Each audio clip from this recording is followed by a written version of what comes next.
Good afternoon. So, next subject we're going to look at today is being organized. I've had issues my whole life with organization. Not really being able to get all the right things I need for the right event or thing to attend, or being able to find a pair of matching socks. And then now they call that ADHD, which maybe it is, maybe it isn't. So, organization is a thing that they will put on you from the age of about 3. You need to be organized. You need to be able to remember a certain set of things every single day to bring with you, or you are not organized. Or you need to have finished everything every single night, like homework or work or chores, or you are not organized.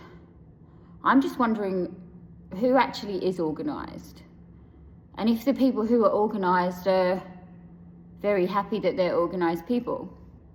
Because when you're over-organized, doesn't that make you a little bit rigid? And if you're under-organized, you're all over the place. So I'm just wondering, where's the happy medium between being so organized that you actually freak out if there's any change in your life, or being so unorganized you just can't get yourself together to get out the door. So there seems to be a bit of a trend now with setting goals and making plans and hitting targets and all this kind of thing, which requires a lot of organization and pre-planning. Except for life doesn't really work that way. So when you spend 10-15% of your time setting your goals, making predictions or forecasts or what you need to do for this year to feel like you are killing it, or being a very productive human, or just being the best version of you, who actually gets through the year with absolutely no kinks in the pipeline? So why are we setting goals for a year when we have absolutely no idea what we're going to be hit with? In my eyes, then you're setting yourself up for failure. So why are you organizing yourself for a day that may or may not go right?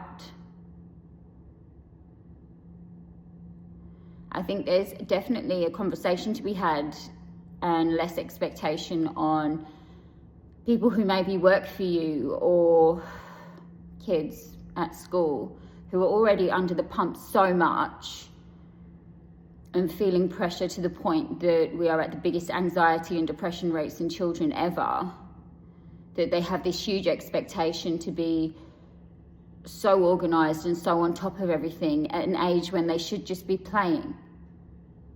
They should just be enjoying their youth and learning play and song and dance and learning interaction. Why can't people interact with people anymore? Why are we sitting looking at the younger workers coming up saying, oh, they're just not the same? They don't know how to deal with people anymore. It's not their fault. The point is that they've probably had to take on another 5 subjects at school than when we used to. They have to be over-organized. They're doing more exams. They then have to be perfect humans and probably display it on Instagram. So I think just letting down expectations of people and what they need to bring, as long as they bring who they can be on that day and they're reliable, but people mess up. Humans step up all the time, but we don't allow for it very often, and then we cut them down.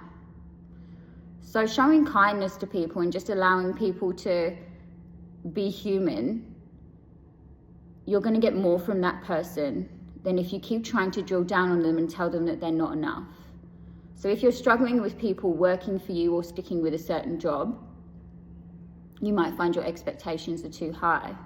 And when you actually look at your own self in the mirror, do you meet those expectations every day? No, you might do if it's your own business. But do you do it in other areas of your life?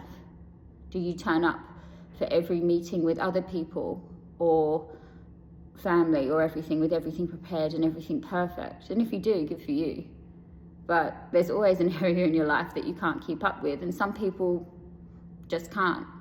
But these people can be your best workers. They're just not the ones that are going to turn up with everything to give to you every single day. But when you show empathy and kindness, you'll probably find they'll stick with you a lot longer and they'll support you in the long run.